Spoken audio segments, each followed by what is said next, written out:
Bonjour, je suis Julien, votre professeur de français. Dans cette 7e unité, je vais maintenant vous parler du futur proche.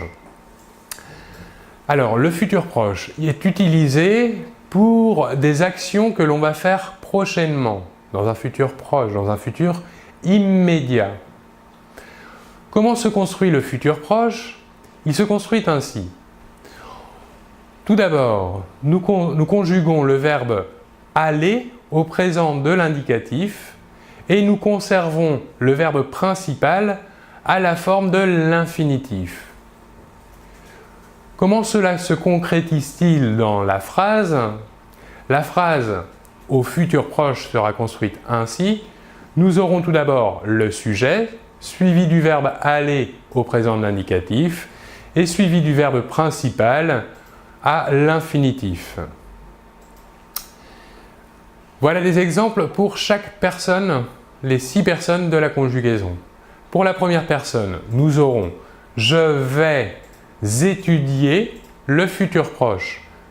Ici, nous voyons bien que le verbe « aller » est conjugué au présent de l'indicatif à la première personne du singulier et le verbe « étudier » est conservé à la forme de l'infinitif. Continuons. Deuxième personne, « tu va sortir ce soir ». Ici, le verbe aller est bien conjugué à la deuxième personne du singulier et le verbe sortir garde le verbe principal est conservé à la forme de l'infinitif. Troisième personne du singulier, il, elle ou on va aller au restaurant. La même chose, ici le verbe aller est conjugué au présent de l'indicatif à la troisième personne du singulier et le verbe principal, sortir, garde sa forme de l'infinitif. À la première personne du pluriel, nous aurons « nous allons manger des petits pois ».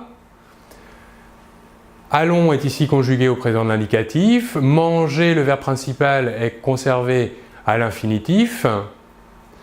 Deuxième personne du pluriel, vous allez venir.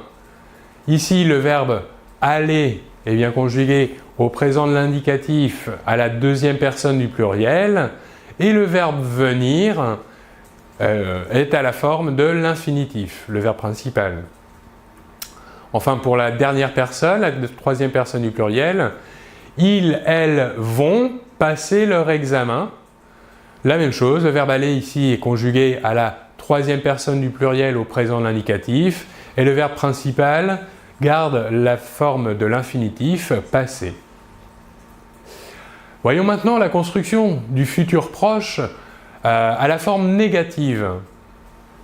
Alors, dans une phrase à la forme négative, la structure sera la suivante. Nous aurons en première position le sujet, en deuxième position la première partie de la négation « ne ». Ensuite, nous aurons le verbe « aller » conjugué au présent de l'indicatif. En troisième position, nous aurons la deuxième partie de la négation « pas » qui sera suivie du verbe principal à l'infinitif. Prenons le premier exemple à la première personne du singulier et mettons-la à la forme négative et nous obtiendrons « je ne vais pas étudier le futur proche ».